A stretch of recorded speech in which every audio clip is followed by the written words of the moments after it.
Doctor Babasaheb Ambedkar. एक वादळी पर्व, प्रचंड झंझावात, तेजस्वी क्रांतीसूर्य ज्याच्या तेजोमय कर्तृत्वाने भारतभूमीवर लखलखीत किरण पडली आणि प्रत्येक भारतीयाचं जीवनमान प्रकाशमय झालं। अवघ्या भारतात क्रांतीची लाट आली आणि प्रत्येक नागरिक गुलामीतून मुक्त होऊन सन्मानाचं जीवन जगू लागला।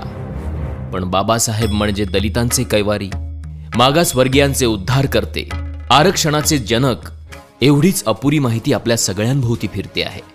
म्हणूनच या पलीकडे जाऊन या तेजोमय सूर्याचे व्यक्तिमत्व समस्त भारतीयांना कळावं म्हणून हा प्रपंच।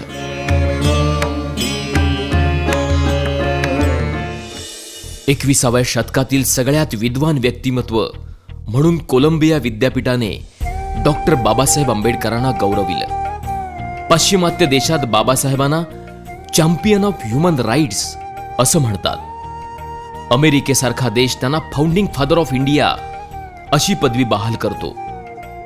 यामागची कारणं लक्षात घेतली तर व्यक्तीच्या प्रतिष्ठेसाठी, राष्ट्राच्या एकतेसाठी त्यांनी आपल्या वैचारिक भूमिकेमधून उचललेली पावलं ही पाश्चिमात्य आणि विकसित देशासाठी मार्गदर्शक हमरस्ता बनतात। म्हणूनच आरक्षणातील संविधानाचा मसुदा जगाने न्यू डेमोक्रॅटिक कॉन्सेप्ट म्हणून गौरवला आणि अमेरिका सुद्धा त्याचा पाठपुरावा करते। बाबासाहेबांनी आपल्या संपूर्ण जीवन पद्धतीत बुद्ध, फुले, संत कबीर यांना गुरु मानलं आणि त्यांच्याच विचारांची छाप त्यांच्या समग्र साहित्यामध्ये आणि चळवळीमध्ये आपणाला दिसते। भारताच्या भूमी स्वातंत्र्याचा लढा प्रत्येकजण आपापल्या परीने लढतच होता, पण भारतीयांच्या स्वातंत्र्याचा लढा फुलेंच्या जीवन पद्धतीला आदर्श मानून बाबासाहेब लढत होते। त्यांनी महाडच्या चौदार तळ्याच्या संग्रामावेळी मला या देशात समता, स्वातंत्र्य, बंधुता आणि न्याय यावर आधारित अशी समाज रचना घडवायची आहे की ज्याचा एकक व्यक्ती असेल ही गर्जना केली आणि संविधानामार्फत त्याची पूर्तता सुद्धा केली। म्हणूनच डॉक्टर बाबासाहेब आंबेडकर फक्त मागासवर्गीय समूहाचेच नाहीत तर प्रत्येक भारताच्या नागरिकाचे दीपस्तंभ ठरतात। 1919चा कायदा असू दे, 1935चा असू दे किंवा भारताच्या संविधानाचा मसुदा असू दे, त्यामागे प्रत्येक नागरिकासाठी त्यांनी केलेल्या मताधिकाराचा रोमहर्षक संघर्ष आपणाला इतिहासामध्ये सापडतो। एक व्यक्ती एक मूल्य, मताचा अधिकार, स्त्रियांना सन्मान, मजुरांच्या कामाचे तास निर्धारित करणं, आर्थिक न्याय, पाणी प्रश्न, संस्थानांचे विलिनीकरण, अर्थशास्त्र अशा कितीतरी आघाड्यांवर बाबासाहेबांचं कार्य अधोरेखित होतं। या सगळ्या गोष्टी भारत देशाला प्रगतीच्या आणि विकासाच्या मार्गावर नेणाऱ्या आहेत। त्यांच्या समग्र चळवळीचा गाभा आपणाला भारताच्या संविधानाच्या प्रास्ताविकेत सापडतो।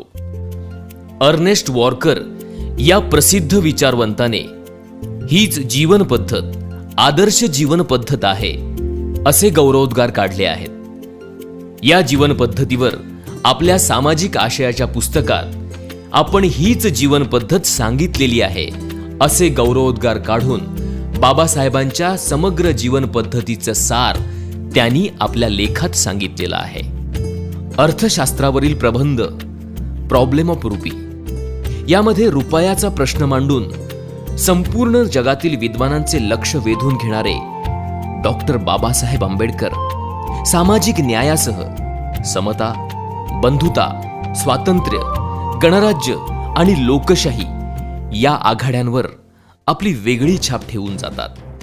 पाश्चिमात्य देशामध्ये लोकशाही पद्धत आहे, पण त्या जोडीला तथागत गौतम बुद्धांच्या काळातील गणराज्य पद्धत अंगीकारली तर व्यक्तीच्या सर्वांगीण विकासाची पद्धत गतिमान करू शकतो। त्यासाठी दर्जाची आणि संधीची समानता प्रत्येक नागरिकाला संविधानातर्फे ते बहाल करतात आणि याच गणराज्य पद्धतीमध्ये प्रत्येक नागरिक त्याच्या क्षमतेनुसार कनिष्ठ ते राष्ट्राच्या सर्वोच्च पदापर्यंत आपली पात्रता सिद्ध करून ते पद मिळवू शकतो। ही आदर्श गणराज्य पद्धत संविधानामधून गतिमान करतात। प्रत्येक नागरिकाचं जीवनमान उंचावण्यासाठी आरोग्य सुविधा, प्राथमिक शिक्षणाऐवजी तंत्र शिक्षण म्हणजेच टेक्निकल एज्युकेशन याची मागणी त्यांनी केली होती. या व्यतिरिक्त संपूर्ण देशात सामाजिक अभिसरण होऊन राष्ट्रनिर्मिती होऊन सुसंवाद वाढावा यासाठी संपूर्ण देशाची एक कॉमन स्क्रिप्ट म्हणजेच लिपी असावी असा देखील त्यांचा आग्रह होता. त्यामुळे प्रत्येक भाषेचं साहित्य प्रत्येक भारतीय नागरिक वाचू शकेल आणि बंधुता विकसित होऊन भारत एक लोकशाही राष्ट्र म्हणून उदयाला येईल, ही त्यांची भूमिका होती. आज भ्रष्टाचार जणू शिष्टाचार झालेला आहे. भ्रष्टाचाराची ही सुनामी वेगाने आपली मूल्य नष्ट करून टाकते आहे. त्यावर उपाय म्हणून निवडणुकांचा खर्च सरकारने करावा, कारण निवडणुका ही सरकारची गरज आहे. त्याचा खर्च सरकारने उचलला तर भ्रष्टाचाराला आळा बसेल आणि कंत्राटदार, काळा बाजार करणारे यांना निवडणूक लढवण्यास परवानगी देऊ नये, ही भूमिका घेऊन त्यांनी आपले राष्ट्रीय दायित्व सिद्ध केले होते. प्रांतिक, धार्मिक, सांस्कृतिक अस्मितेच्या पलीकडे जाऊन राष्ट्रनिष्ठेला ठेच पोहोचवणाऱ्या या गोष्टींपेक्षा मी प्रथम भारतीय आहे आणि अंततः भारतीयच राहीन, ही भूमिका सगळ्या भारतीय नागरिकांनी घ्यावी, तरच आपण ताकदवान राष्ट्र बनू शकतो, याची ग्वाही देऊन राष्ट्रप्रेमाचा जाज्वल्य दाखला त्यांनी दिला होता.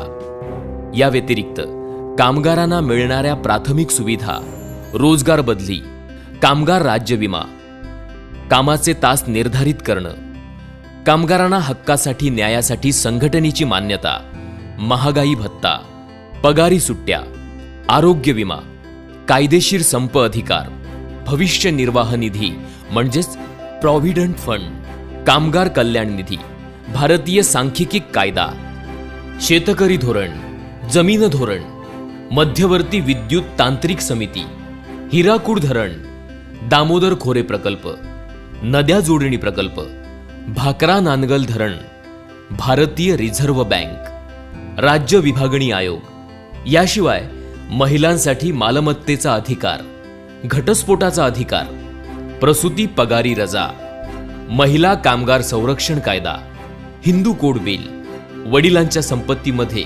मुलांसोबत मुलींना सुद्धा समान अधिकार, अशा वेगवेगळ्या स्तरांवर बाबासाहेबांचे कार्य मार्गदर्शक ठरते आणि काळाच्याही पुढील द्रष्टा नेता ही बिरुदावली त्यांना सन्मानित करणारी ठरते.